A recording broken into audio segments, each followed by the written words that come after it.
अभी बढ़ेगा उसका फोकस, तो आप उसको लॉक कर देना। बढ़ गया है, लॉक कर दो। ठीक है, तो बेसिक्स ऑफ इंटरफेरेंस में हम चर्चा कर रहे थे। क्या हो गया?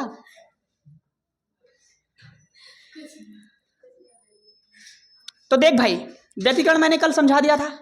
व्यतिकरण के लिए क्या कंडीशन है कि दोनों की कलाएं क्या होनी चाहिए और दोनों की आवृत्ति क्या होनी चाहिए? सेम होनी चाहिए।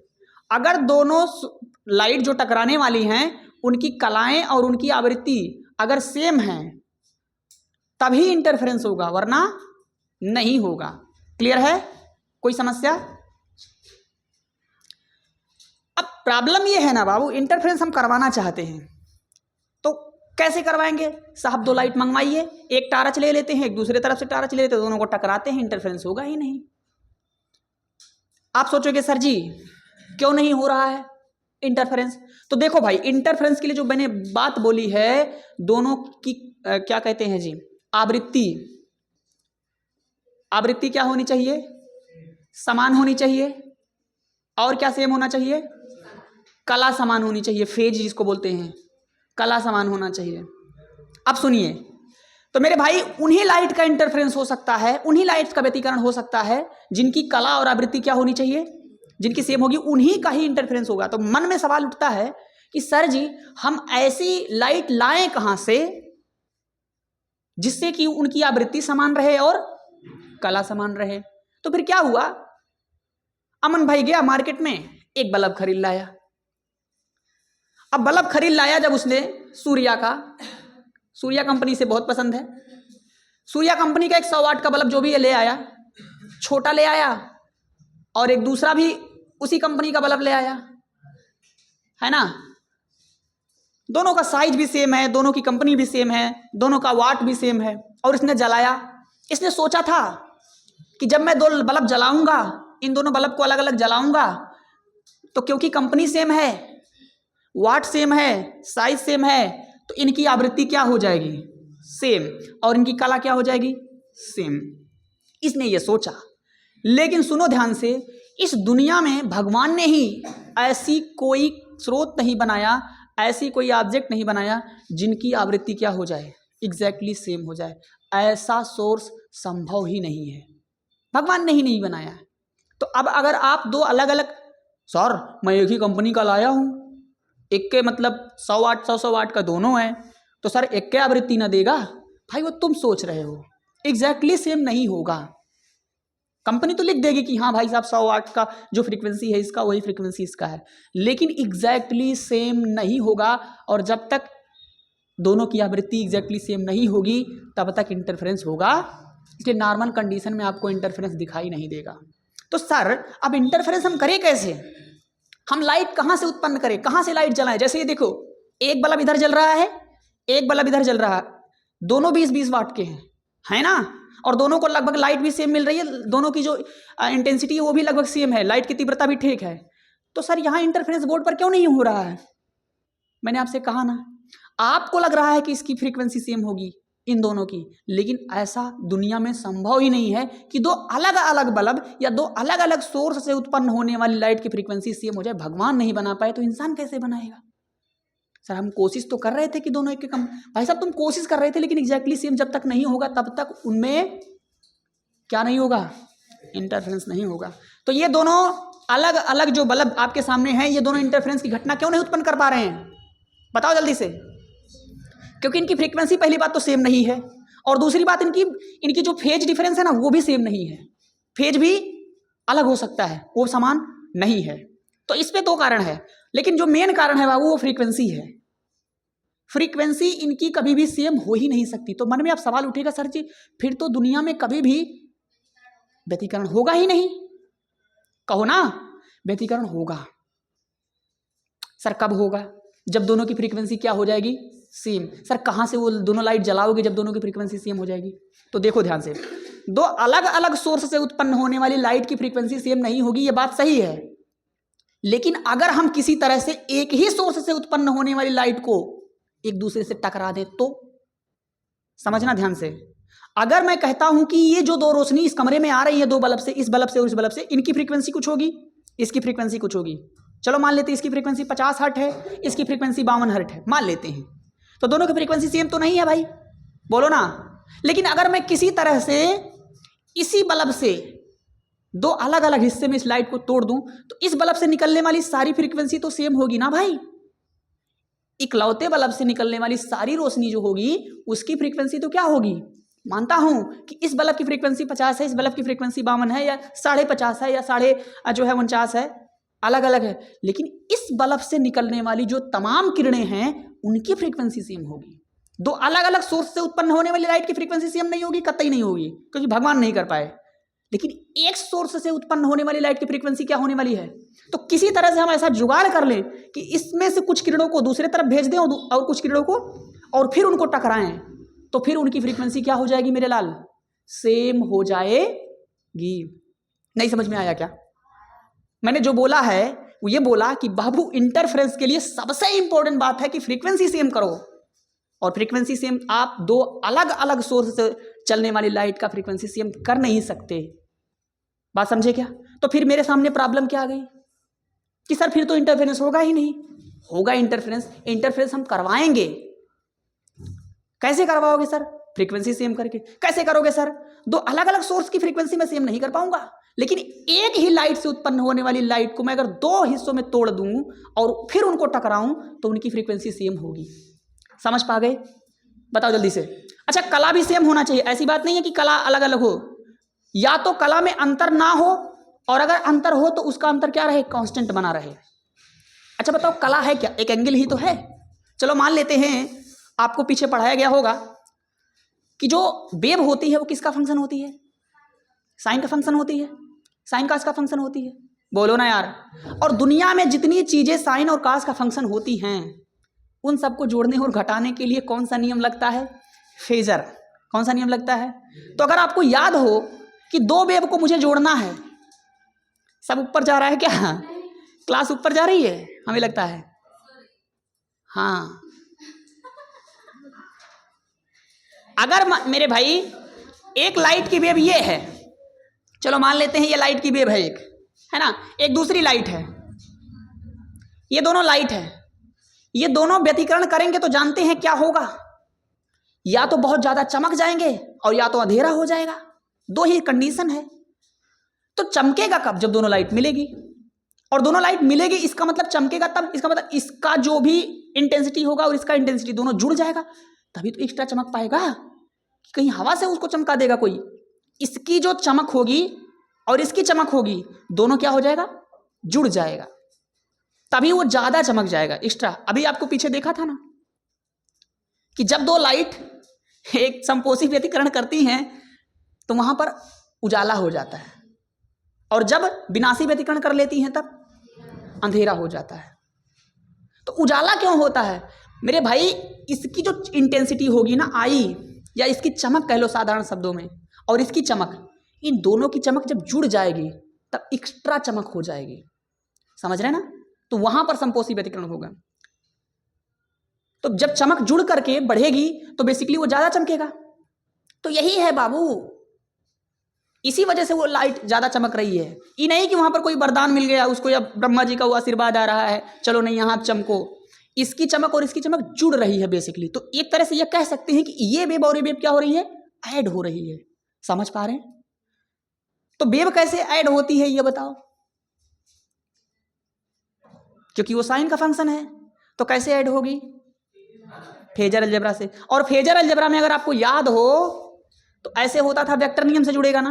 तो मान लीजिए एक वेव का फेजर ये बनाया है आपने, और दूसरे वेव का फेजर क्या बनाया है? ये। तो मेरे भाई इस वेव को नाम हमने देना है, मान लेते हैं कि y1, और इस वेव को नाम दे दिया जाए y2। चलो भाई साहब, इन दोनों के बीच में इसके बीच का एंगल है φ1 और इसके बीच का एंगल कितना है? φ2। तो ये बीच का एंगल कितना होगा? φ2 - φ1, डेल्टा फाई से लिख दिया। तो बाबू इन दोनों के बीच का जो ये फाई है ना, वो चेंज नहीं होना चाहिए। यही फेज है, यही कला है, ये बदलना नहीं चाहिए। कल के डेट में ऐसा ना हो जाए कि ये जो वेव है और ये जो वेव है इन दोनों के बीच का जो फेज डिफरेंस है, जो एंगल है, वो हमेशा बराबर होना चाहिए, चेंज होना नहीं चाहिए। तो पहली कंडीशन जो हमने आपको समझाई बाबू फ्रीक्वेंसी वाली, फ्रीक्वेंसी नहीं बदलनी चाहिए, सेम होनी चाहिए। और दूसरी कंडीशन अब मैं समझाने में लगा हुआ हूं कला का। बात समझ रहे हैं? वो थुत्थुन से तो आपने समझा ही है, लेकिन यहां मैथमेटिकली टर्म से भी समझना पड़ेगा। अब अगर आप इन दोनों वेव को आगे प्रोपोगेट करते हैं, आगे बढ़ाते हैं, तो जब ये वेव ऐसे ऐसे करके आगे बढ़ेगी ना भाई, तो हमारा फेजर ऐसे ऐसे करके आगे नहीं बढ़ेगा, हमारा फेजर ऐसे घूमेगा। किस तरह घूमेगा? जब हमारी वेव कैसे बढ़ेगी बाबू, ऐसे ऐसे करते हुए जब वो आगे बढ़ेगी, तो हमारा फेजर कैसे घूमेगा? ये बिल्कुल घड़ी की तरह ऐसे ऐसे घूमेगा। मैंने पीछे समझाया था अल्टरनेटिंग करंट में, अल्टरनेटिंग करंट भी किसका फंक्शन होती है? साइन का। तो जब करंट आगे बढ़ती है तो हमारा फेजर ऐसे ऐसे घूमता है। तो ध्यान रखिएगा, आपकी जो पहली वेव है और जो दूसरी वेव है, उसकी इस तरह से वो बढ़े जिस तरह से पहली बढ़ रही है। मतलब इन दोनों का जो घुमाव हो, इन दोनों का जो रफ्तार हो, एंगुलर फ्रीक्वेंसी जो हो, वो क्या रहनी चाहिए हरदम। अगर सोचो ये 5 मीटर प्रति सेकंड के वेग से ऐसे चलने लगे और ये 6 से चलने लगे, तो दोनों के बीच का एंगल चेंज होने लग जाएगा ना। यानी कि दोनों की फ्रीक्वेंसी अर्थात एंगुलर फ्रीक्वेंसी भी क्या रहनी चाहिए? सेम, जिसे हम एंगल बोल रहे हैं। तो कला क्या होता है? दोनों, अगर एक बंदा ऊपर गया और एक बंदा मान लो नीचे गया, इस तरह से एक बंदा ऊपर जाना चाहता है, एक बंदा नीचे जाना चाहता है, तो इस समय प्रेजेंट में इसके बीच में कितना डिग्री कोण है? 180। अब ये हमेशा 180 होना चाहिए, समझ रहे ना? हाँ, तो जब ये नीचे आए तो ये कहाँ चला जाए? तो 180 बना रहेगा। तो ऐसा सिचुएशन अगर वेव नहीं बनाएगी तो वहां पर इंटरफेरेंस नहीं होगा। तो जब हमारी वेव आगे बढ़ती है ऐसे ऐसे करते हुए, तो आप ध्यान रखना दोनों की बीचवा में जो एंगलवा था शुरू में, अगर एंगल हो ही ना तो और मजे की बात है सर। मतलब जैसे मान लीजिए एक वेव ऐसे ऐसे चल रही है, तो मान लीजिए इस वेव ने शुरुआत कहां से करा है, किस डायरेक्शन से? देखो तो यहां ध्यान से, नीचे से ना। अब हमारे पास दूसरी वेव और है, तो उसकी भी डायरेक्शन अब यहां ध्यान दीजिएगा, इसकी भी डायरेक्शन कैसी है? क्या नीचे से ही शुरू हो रही है? अब आपसे मैं पूछना चाहता हूं बाबू, दोनों का फेज, दोनों का जो डायरेक्शन है वो सेम है क्या? तो यहां पर बताओ फेज डिफरेंस कितना है? 0 है। फेज डिफरेंस है ही नहीं, दोनों एक ही दिशा में है भाई। और एक बंदा ऊपर जाता और एक बंदा नीचे जाता, मान लीजिए इसका जैसे यहां नीचे शुरू हो रहा था, ये ऐसे शुरू होता, तो यहां पर फेज डिफरेंस कैसा आने वाला है? ये नीचे जाना शुरू हो रहा है जा करके, और ये कहां से शुरू हो रहा? ऊपर से शुरू हो रहा। तो दोनों के बीच का एंगल कितना है बाबू? 180। जस्ट अपोजिट है। जब वो नीचे आ रहा है तब ये कहां जा रहा है? तो जो भी एंगल होगा, अभी हम नहीं कंसीडर कर रहे हैं, जो भी एंगल होगा वो हमेशा पूरे रास्ते में बना रहेगा। अर्थात जिस तरह से, अब ऐसा ना हो जाए कि इसका जो एंगल हो यहां से और इसका जो एंगल हो यहां से, वो दोनों सेम रहेगा तभी ऐसा हो पाएगा। तो कुल मिलाकर के बात यह है कि आवृत्ति तो सेम होनी ही चाहिए और लगे हाथ फेज डिफरेंस भी सेम होनी चाहिए। ज़्यादा कुछ समझ ना आए तो ये समझ लीजिए कि हमारा जो वेव होगा उसका जो फेजर बनेगा वो फेजर एक ही रफ्तार से घूमना चाहिए। अगर y1 या y2 को आपने कम और ज़्यादा स्पीड से घुमाया तो दोनों के बीच का एंगल चेंज हो जाएगा और वहां पर इंटरफेरेंस नहीं होगा। खैर, इतनी बात समझ में आई भैया? चलो बहुत अच्छे। इसलिए तो मैंने कल कहा था कि सिंपल शब्दों में पहले इंटरफेरेंस को समझो, नहीं तो अगर टेक्निकल शब्दों में मैं डायरेक्ट ऐसे समझाता तो देखो आधा ज़्यादा लोग बेहोश हो रहे हैं। है जी? घबराओ नहीं, जो आपसे परीक्षा में पूछा जाएगा वो मैं समझा दूंगा, बिल्कुल उसे कोई दिक्कत ही नहीं होगा। उसमें जो सवाल आपसे पूछे जाएंगे उस सवाल आप भन्न से बना लोगे। बस थोड़ा सा ना बोरिंग इसलिए लग रहा है क्योंकि ये टेक्निकल है यार पूरा। तो बताओ जल्दी से, पहले तो हमारे सामने एक प्रॉब्लम आ गई है, हम इंटरफेरेंस करवाना चाहते हैं। तो इंटरफेरेंस के लिए सबसे पहले क्या जरूरी है? 2 लाइट को टकराना जरूरी है, लेकिन वो 2 लाइट लाओगे कहां से? सेम सोर्स से ना। ऐसी सोर्स जिससे उत्पन्न होने वाली लाइट की फ्रीक्वेंसी है गुड़िया, ऐसे सोर्स जिनसे उत्पन्न होने वाली लाइट की फ्रीक्वेंसी सेम रहती है, ऐसे स्रोत को बोलते हैं कला संबद्ध स्रोत। क्या बोलते हैं? मिटा दिया मैंने।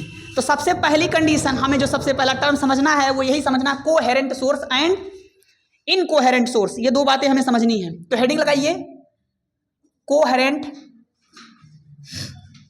Source of light coherent and ऐसा लिख लो, coherent source and incoherent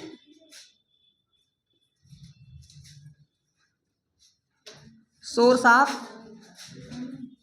light. Hindi में क्या बोलेंगे? कला संबद्ध व कला असंबद्ध, है ना?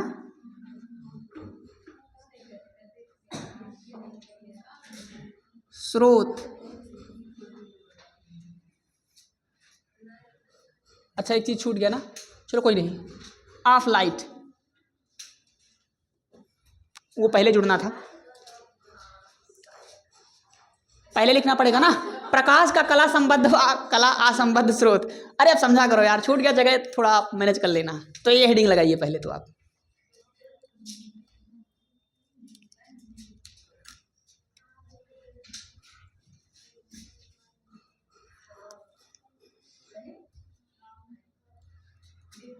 ब्राइटनेस काफी बढ़ गया है मेरे, चमक रहा होगा तो उसमें नोट करें भाई। व्यतिकरण अभिन गेल तेल ले पहले ही समझा, कोहेरेंट का है, व्यतिकरण समझा ही नहीं कल यहाँ। व्यतिकरण की डिफिनीशन अभी लास्ट में लिखूंगा जब सारी बातें समझ जाओगे।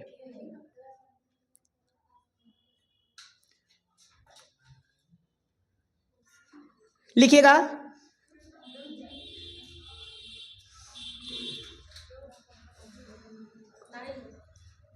तो परीक्षा में पूछा जाएगा ये कला संबद्ध स्रोत क्या होता है, तो बता लोगे? नहीं बता पाओगे तब लिखो, बोलो। ऐसे स्रोत, ऐसे प्रकाश स्रोत लिख सकते हैं आप, ऐसे प्रकाश स्रोत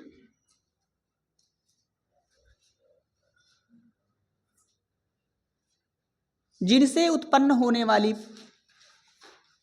जिनसे उत्पन्न होने वाले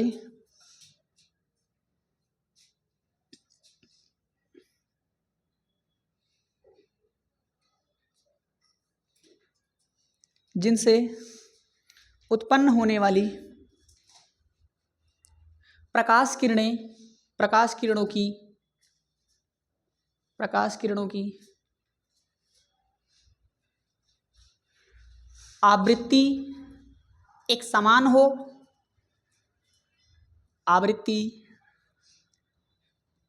एक समान हो तथा उनका कलांतर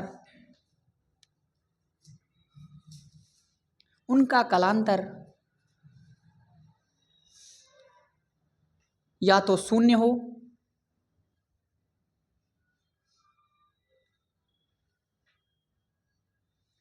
या नियतांक हो।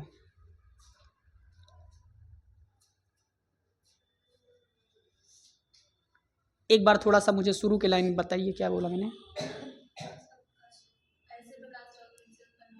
हो, इन्हें लास्ट में लिखिएगा, इन्हें कला संबद्ध स्रोत कहते हैं।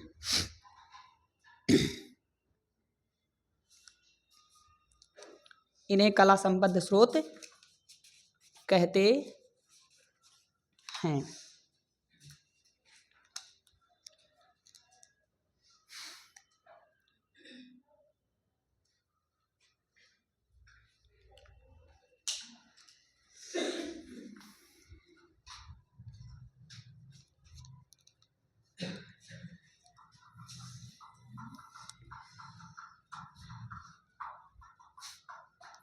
पीछे वहां ही आ रहा है कुलिन का। हाँ भैया, अरे अभी कुछ पढ़ाया नहीं है यार, बस इस चैप्टर में इतना ही पढ़ाया है कि कला संबद्ध स्रोत क्या होता है। चिंता मत करो, कुछ पढ़ाया है क्या भाई बताओ? इंटरफेरेंस में जितना मैंने अभी लिखवाया है थोड़ी देर पहले ना, यही इतना पढ़ाया है। चिंता मत करो, राज भाई समझ रहे हो ना? चिंता तो नहीं है। क्या पढ़ाया अभी तक? इंटरफेरेंस में क्या पढ़ाया? इंटरफेरेंस माने टकराना यार, टकराना। शादी उदी में देखे होगे, जब आप सामने से जा रहे हो, कोई सामने से आ गई तो टकरा नहीं जाते हो और कंफ्यूज नहीं हो जाते हो? किधर मुड़े, इधर मुड़े या उधर मुड़े, तो फिर आप शर्मा के भाग जाते हो या सामने वाली शर्मा के भाग जाती है, बोलो ना। तो यारा वो जो घटना है वही इंटरफेरेंस है। अभी तक मैंने कुछ पढ़ाया ही नहीं है। अब जो पहली बात बताई है वो है कि सर वो जो घटना शादी ब्याह में हो रही है उसके लिए कंडीशन क्या है, बताओ उसके लिए क्या कंडीशन है, फ्रीक्वेंसी सेम चाहिए। तो फ्रीक्वेंसी सेम कैसे करोगे साहब, दो अलग अलग सोर्स से फ्रीक्वेंसी सेम होने वाली नहीं है, या जो फ्रीक्वेंसी को सेम कर देगा वही सोर्स कैसा सोर्स कहलाएगा, कला संबद्ध स्रोत कहलाएगा। उसी को अंग्रेजी में ढकेल रहे हैं कि coherent source and incoherent source, बड़े आए अंग्रेज पता नहीं कहां से। तो कोहेरेंट सोर्स क्या है, जहां से फ्रीक्वेंसी सेम उत्पन्न होने वाली लाइट उत्पन्न हो सके, बात खत्म। अभी तक इतना ही पढ़ाया है, कोई टेंशन नहीं। अब आते हैं कि सर उत्पन्न कैसे करोगे, वो तो जान लिया, बहुत ज्ञान आपने बता दिया कि तो दो फ्रीक्वेंसी सेम कर लूंगा मैं, करोगे कैसे, उसके लिए 3 विधियां हैं। आपके सिलेबस में केवल 1, कितनी विधियां हैं वैसे तो, लेकिन आपके सिलेबस में कितनी है, जो आपके सिलेबस में डायरेक्ट वही बता रहा हूं। तो लिखिएगा, हेडिंग लगाइए,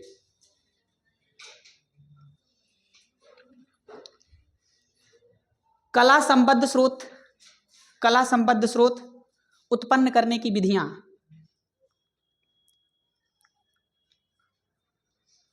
या कला संबद्ध स्रोत बनाने की विधि, ऐसे लिख लो, उत्पन्न नहीं यार, बनाने की विधि।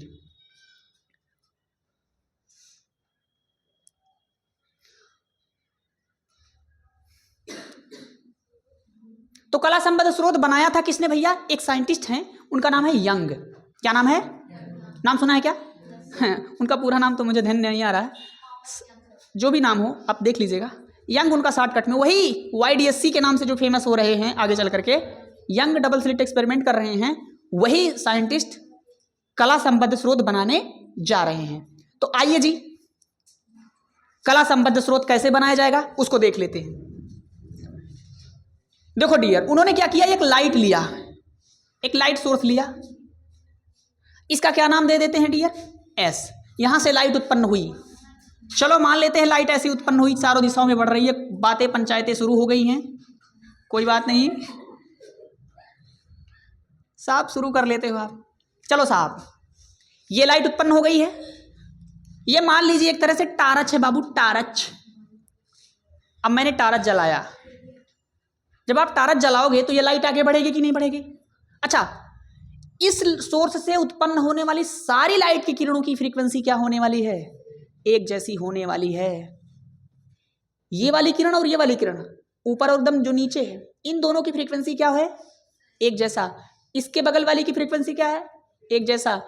एक सोर्स से उत्पन्न होने वाली लाइट की फ्रीक्वेंसी सेम रहेगी, और हमारा मकसद भी यही है कि ऐसी कोई लाइट मुझे ढूंढ कर दे दे जिनकी फ्रीक्वेंसी क्या है, आहा, फिर तो इंटरफेरेंस में करा ही दूंगा ना।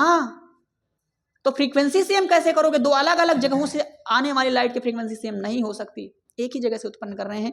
उसका जुगाड़ देखो क्या कर रहा है बंदा। ये इसने कहा साहब ये लाइट आगे बढ़ रही है, ठीक है साहब, तो इसके वेव फॉर्मेट बनाओ इसका। तो हमने कहा ठीक है, वेव फॉर्मेट बना लेते हैं। तो बताओ जल्दी से, अगर लाइट इस डायरेक्शन में बढ़ रही है तो इसकी जो वो बनेगी वेव फ्रंट ऐसी बनेगी।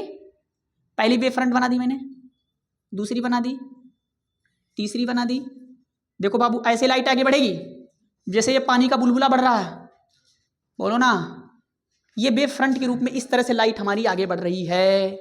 आपको जो हरे हरे कलर में दिखाया गया वो केवल डायरेक्शन बताने के लिए कि भाई साहब लाइट यहां से उत्पन्न हो रही है और चारों दिशाओं में बढ़ रही है, लेकिन लाइट हमेशा बढ़ेगी कैसे, वेव फ्रंट के रूप में। प्याज के जो छिलके होते हैं नहीं वैसे, क्योंकि ये कैसा सोर्स है, पॉइंट सोर्स है। तो पॉइंट सोर्स से उत्पन्न होने वाली लाइट का जो वेव फ्रंट बनता है वो कैसा बनता है, स्फेरिकल बनता है। तो क्योंकि मुझे इतना ही हिस्सा बनाना है, मुझे पूरा हिस्सा बनाना ही नहीं है, तो मुझे मजा आ जाएगा, बोलो ना। तो बनाते बनाते मेरी वेव फ्रंट यहां तक पहुंची, फिर सामने लगाया एक पर्दा। क्या लगाऊंगा मैं, आइए जी पर्दा लगाते हैं। पर्दे के पीछे क्या है, चलो साहब पर्दा लगाओ। ओके साहब, अब पर्दा लगाया जैसे ही, तो हमारी ये क्या है, एक वेव फ्रंट है, वेव फ्रंट है ना। और इस पर्दे में मैंने कर दिया दो छोटे छोटे होल।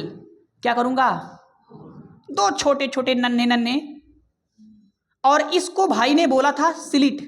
क्या बोला था? स्लिट बोला था, स्लिट। 2 स्लिट बोला। और जैसे ही ये वेव फ्रंट जाकर के पर्दे से टकराई और वो वेव फ्रंट इस पर आई, इस मान लीजिए कि इसका जो अंतिम वेव फ्रंट है वो पर्दे से टकरा गया है। और आप सभी जानते हैं जब ये वेव फ्रंट इससे टकरा जाएगा तो इसी पर आ जाएगा सारा वेव फ्रंट।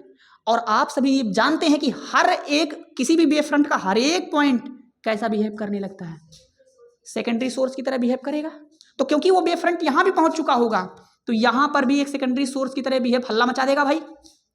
बोलो ना, क्या वेव फ्रंट का हर एक पॉइंट सेकेंडरी सोर्स की तरह बिहेव कर सकता है क्या? बताइए जल्दी से। यहां वाले भी कर रहे हैं और इसके सेकेंडरी वेवलेट्स बना करके ही अगली वेव फ्रंट बनाई गई है। फिर इसके वेवलेट बना करके अगली वेव फ्रंट बनाई गई। फिर उसके, याद है ना आपको वो प्रोसेस? तो फाइनल जो वेव फ्रंट प्रदेश पर जाकर टकरा रही है वो वेव फ्रंट के सारे पॉइंट भी हल्ला मचा देंगे कि मैं भी क्या हूं? सेकेंडरी सोर्स हूं। लेकिन जो भी पॉइंट यहां पर पड़ेगा ना मेरे लाल, यहां तो खाली जगह है ना, थोड़ा बड़ा कर लेते हैं जगह को, तो यहां तो खाली जगह साहब। तो जो वेव फ्रंट बाबू इस बीच में पड़ेगी उसके सारे पॉइंट कैसे बिहेव करने लगेंगे? सेकेंडरी सोर्स की तरह। सर यहां भी सेकेंडरी सोर्स होगा ना? होगा, लेकिन यहां से कोई भी लाइट या कोई भी वेव आगे बढ़ नहीं सकती क्योंकि मैंने क्या लगा रखा है? और यहां तो क्या है? स्लिट है, होल है, तो यहां से वेव क्या होने वाली है? तो जैसे ही ये सेकेंडरी सोर्स बना तो इसके अपने खुद के क्या उत्पन्न होने लगेंगे? सेकेंडरी वेवलेट्स उत्पन्न होने लगेंगे। तो ये भाई क्या कर देगा? पहली वेव फ्रंट बना लेगा और ये इसके सारे पॉइंट अब फिर से सेकेंडरी बन जाएंगे और वो अगली वेव फ्रंट बनाएगा। बात समझ रहे ना? तो कुछ इस तरह से क्या बना देगा? ये वेव फ्रंट बना देगा। अच्छा, क्या इस पॉइंट के भी यह पॉइंट भी एक सेकेंडरी वेव फ्रंट की तरह, सेकेंडरी सोर्स की तरह बिहेव करेगा? तो इसके भी खुद के क्या उत्पन्न होने लगेंगे?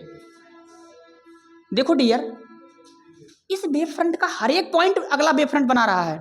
जैसे यहां पर भी एक शुरू हो गया होगा बनना, लेकिन उसका हमें कोई फायदा नहीं है। इस पॉइंट का भी क्या बनने लगा होगा? सेकेंडरी वेव फ्रंट बनने लगा होगा। इस पॉइंट का भी सेकेंडरी वेव फ्रंट बनने लगा होगा, लेकिन कोई फायदा नहीं उसका हमें, वो टकराएगा ही नहीं। लेकिन जब ये पॉइंट इस पॉइंट पर पहुंचेगा ना तो यहां से जो उत्पन्न होगी वो अलग मतलब हिसाब किताब से उत्पन्न होगी, इस तरह से उत्पन्न होगी वेव फ्रंट।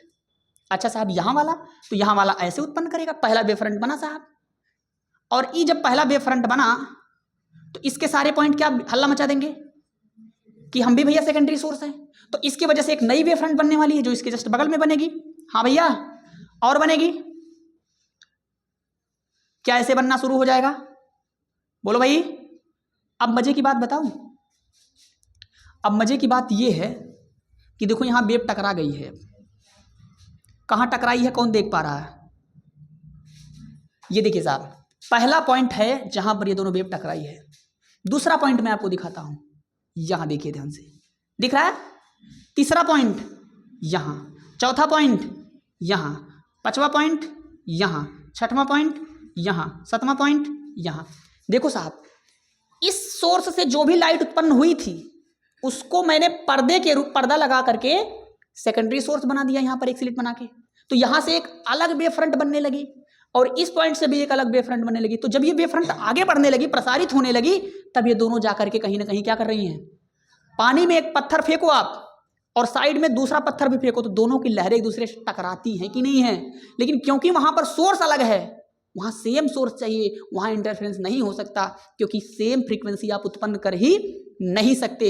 एक ही सोर्स से अगर आप सेम फ्रीक्वेंसी उत्पन्न कर दे तो वहां भी इंटरफेरेंस होता, लेकिन यहां इंटरफेरेंस नहीं हो पाएगा। लेकिन यहां होगा। यहां कैसे होगा?